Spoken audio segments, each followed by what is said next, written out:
The three-row family crossover segment in America is one of the most fiercely competitive areas to play in. Hyundai's entry gets even better for 2023. I'm at the 2022 New York International Auto Show. Let's take a first look.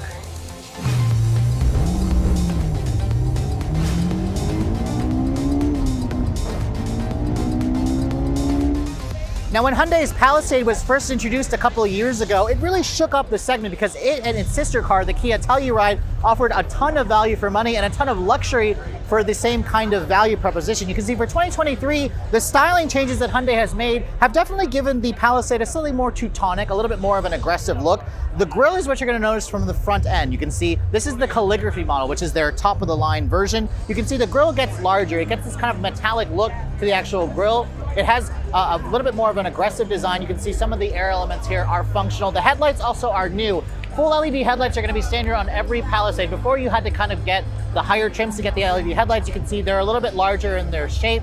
You have a very distinctive LED daytime running light and turn signal. No fog lights on the Palisade, but I do think that they've kind of cleaned out the look. It has a boxier look that really works on the car. In fact, I think it looks even better in person versus in the pictures. Underneath the hood, things are not changed. We still have the same corporate 3.8 liter direct injection naturally aspirated V6 making 291 horsepower, paired up with an 8-speed automatic. You can take your pick between either front or all-wheel drive. I was hoping that Hyundai would do an electrified version of this car, but still just that single gas engine. Now, looking at the rest of the profile here along the side, you can see it's practically the same. It has a little bit more boxier design elements to it. I also am enjoying the new wheels. You can see this Calligraphy model has a 20-inch wheel wrapped in a 245 50 series tire. You can see there are multiple spokes on it. I would have liked to see like a black finish wheel, but you can see Hyundai has also painted some of the cladding here, which does give it a cleaner, slightly more premium vibe to it. You can see the side mirrors are body colored. You have integrated turn signals. The roof rails have a metallic finish along with a metallic finish on the door handles and the window trim.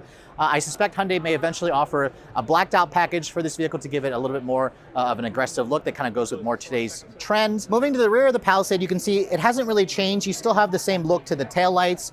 They have this interesting light bar for the higher trim model that kind of makes the taillights have a three-dimensional look. They're full LED, even the turn signal is LED. It proudly spells out Palisade. There's an H-Track badge on the back. And then you can see the rear lower diffuser has almost like a skid plate garnish-like look to the underneath here with the twin outlet exhaust. It's very clean, it's very premium. I would like to see Hyundai offer an option to black out the badges, which I think would make it look even better in my opinion. Now, opening up the cargo area, the Palisade still has one of the most roomiest cargo spaces in the segment. Just under 19 cubic feet of space is plenty usable. You can see opening up here, there is some underfloor storage where you can put the tonneau cover, hide a couple of more items here. And then if you want to fold down the third rail, the Palisade does offer that power folding third rail, which I don't believe the Telluride offers. But when you fold this down, it roughly will expand it out to just under 40 cubic feet of space. And then when you fold down the second row, it expands it out to just under or just over 80 cubic feet. So still one of the most roomiest and most practical family vehicles in the segment. Moving to the interior of the 2023 Palisade. Now, just like the pre-refresh model, this still has a cabin that will rival a lot of luxury cars. First of all, when the door shuts, it has a nice solid thunk.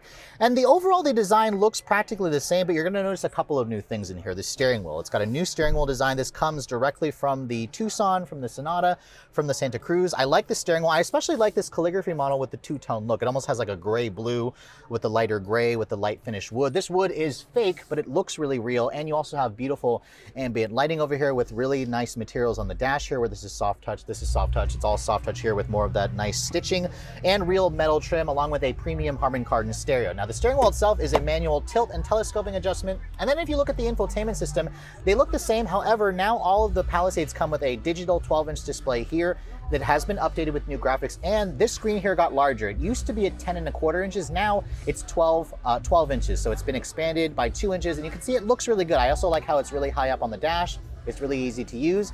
It offers wireless Android, or it offers Apple CarPlay and Android Auto, but it's still not wireless. I would like to see Hyundai eventually go to the wireless functionality. And then over here you can see, in terms of the vents, everything is pretty much the same. You have lots of buttons here for your heated and ventilated seats, for your climate control, your drive mode selector, transmission selector. This still uses an 8-speed auto. And then this area over here hasn't really changed, although I did notice that this has like a nice padded area over here over the lid for that. So that's a pretty nice little feature. More of that metal looking trim. And then you can see the glove compartment, or the center console here offers pretty deep storage.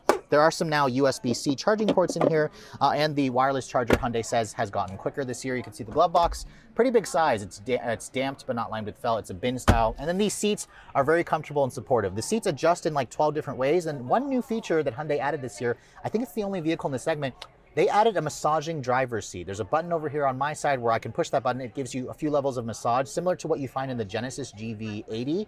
I wasn't expecting Hyundai to add that, but if you want a non-luxury branded vehicle with a massaging driver's seat, this is the one you're gonna wanna get. But let me hop into the second row and show you guys what that space is like.